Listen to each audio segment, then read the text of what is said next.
You are listening to chartingwealth.com for Wednesday, the 11th of May, 2016. Let's see what's going on in the markets today. We always start with IYY, which is the iShares Dow Jones U.S. Total Market Index Fund. It's an exchange-traded fund that tracks the entire stock market. We see a two-day candle that closed out at the end of the day on the 10th of May after 1, 2, 3, 4, 5 red down candles, 3 strong down candles. Well, this two-day candle that just finished is, it looks like it's basically a hammer. What's happened is it's got a large wick on the top, it's got a little wick on the bottom, and a medium-sized open green square. The market was up substantially over the course of Tuesday, 1.26%. We still have a down movement in place right now. We're in play with a down movement. We have not had a crossover on our two-day chart on the MACD. Derivative oscillator actually got stronger over the last two-day candle. The crossover going down was back on the 28th of April. Now, if we look at the intraday chart, we look at the 4-hour chart.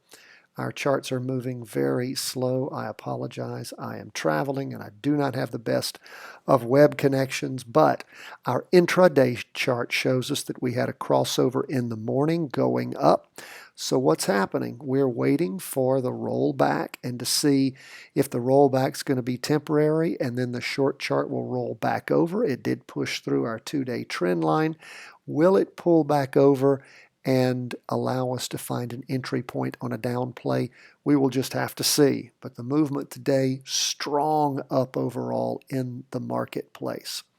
Now we're going to go back to our two-day chart and we're going to check out the S&P 500. Remember, the S&P 500 is represented by SPY, which is the Spider's S&P 500 Trust Series. It tracks all those big stocks in the Standard & Poor's 500 index. It was up also, up a little bit less, just 0.02% less than the total market. The S&P 500 up 1.24 versus 1.26 for the total market. Broke through the two-day trend line. Looks like we have a hammer, a down hammer hanging here. Derivative oscillator heated up just a little bit more.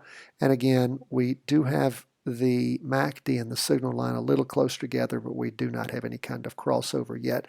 Crossover going down back on the 28th of April.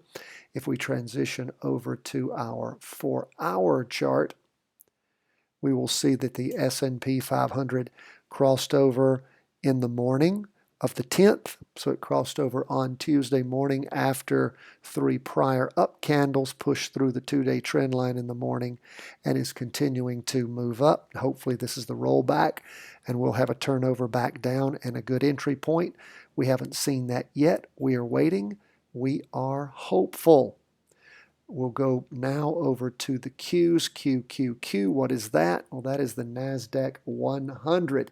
And we see the Qs strong down movement over multiple strong down candles, 6 of them to be exact, over a 12-day period.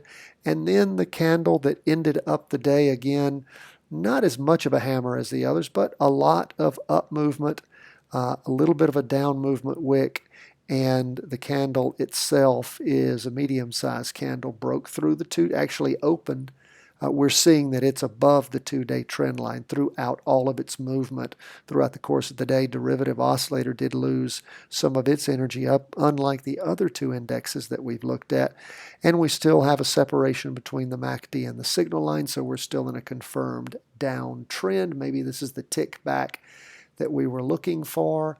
If we look at the 4-hour chart on the Qs, we see that it crossed over going up back on the 9th, pretty much at the end of Friday, beginning of Monday the 9th, and we see the market moving up 4 good up candles, surging up over the course of the day, both in the morning and the afternoon on Tuesday the 10th.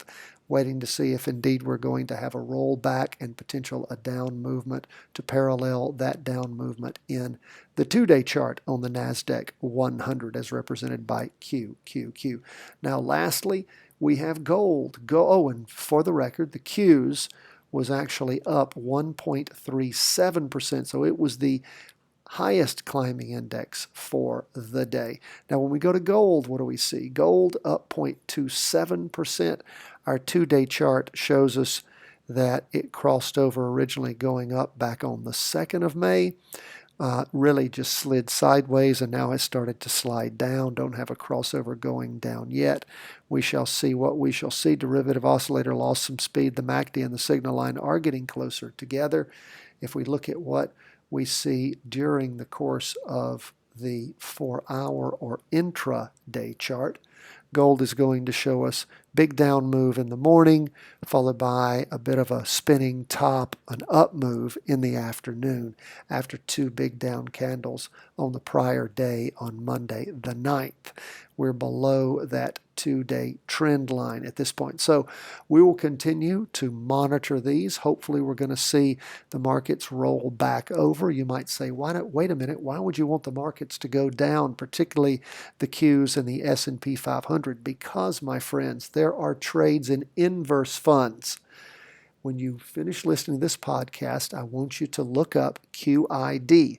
It is a double inverse fund. It moves in the opposite directions at twice the rate on the Qs, so the NASDAQ 100. Also look up SH, as in Standard Hotel, SH. You will see that that is an inverse of the S&P 500. So we have options. If you're a sophisticated buyer, seller, investor, trader, you have other options, other things that you can do with your money. Sometimes the easiest things to find in the marketplace are actually down moves that most people don't have the sophistication to get into.